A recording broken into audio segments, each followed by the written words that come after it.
So what exactly is corporate culture? In short, corporate culture is the personality of an organisation. It's created by the culmination of the team's experiences, interests, values and beliefs. These are translated into acceptable norms of behaviour. Different cultures have different norms of behaviour, which are determined by the environment, the tasks and the various personalities. You cannot see culture, but most people know when it's right because it feels right. Corporate culture is created by the individuals within the organisation. They shape the culture of the business. Meet Robert Murray, founder and CEO of Firemint, an organisation leading the way in mobile phone and PC game development. My understanding of corporate culture is it's the glue that's sort of going to bind us together, I think, and it's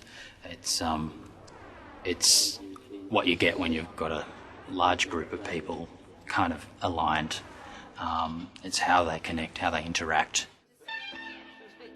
An organisation's culture is made up of the experiences and personalities that each person brings to the company. It's especially influenced by the leaders in an organisation, such as the founders, executives and management staff, that set the tone which filters through each department and employee. This brings us to the first of the 3 levels of culture within an organisation. The first being physical.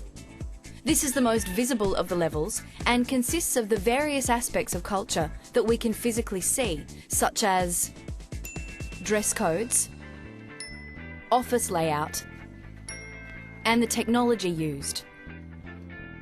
The second level consists of values. The accumulated values of employees within the workplace are often attributed to the values they have outside of the workplace. The third and the deepest level are the beliefs of the company and employees. If the beliefs of the employees clash with the beliefs of the organisation, then a negative culture could occur with negative results. The corporate culture of any company is created and maintained by its people. As Paul Higgins from Oakley explains, it doesn't pay to fake it. It gets back to something we talk a lot about, which is cultural fit.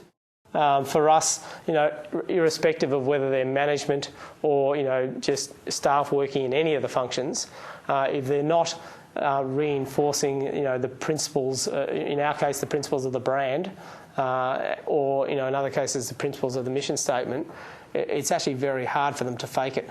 And in time, they'll stop faking it, and it affects those around them, and where that leads is, just to a skewing of the culture. Each individual organisation has its own unique culture. No two are the same. There are no right cultures, only functional and dysfunctional ones.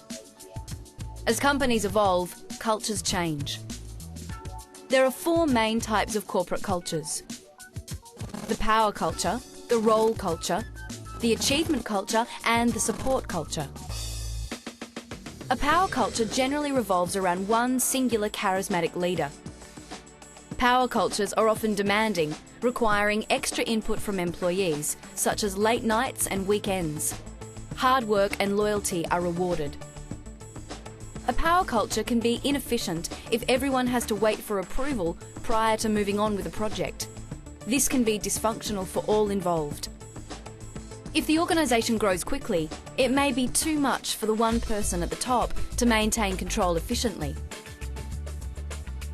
The role culture relies on procedures whereby clear goals are set and achieved. This, by the book culture, rewards dependability and consistency. Due to this well-structured system, goals are usually met without too much pressure on the employees. Because of the non-collaborative nature, employees can become disinterested and their talents may go unnoticed. Employees in this scenario need to be given meaning to their work beyond just the day-to-day functions. This should be aligned with the organisation's mission statement and focused on continually. The achievement culture consists of motivated people who can work independently to better the group as a whole. They are extremely goal-orientated and ambitious. This culture becomes dysfunctional when people become competitive and leadership needs to be exerted. The final type is support culture. This culture has a community feel, whereby people cooperate and help each other throughout the process. Effective communication and support systems can become dysfunctional when employees blur the line between friendship and work colleagues. This can hinder productivity, and often the individuals are placed over the needs of the organisation. For this reason, it is important that the rules and behaviours are clear and in writing, and if necessary, the leaders can refer discipline to a higher power, so they can maintain a positive environment with the work colleagues they are friendly with.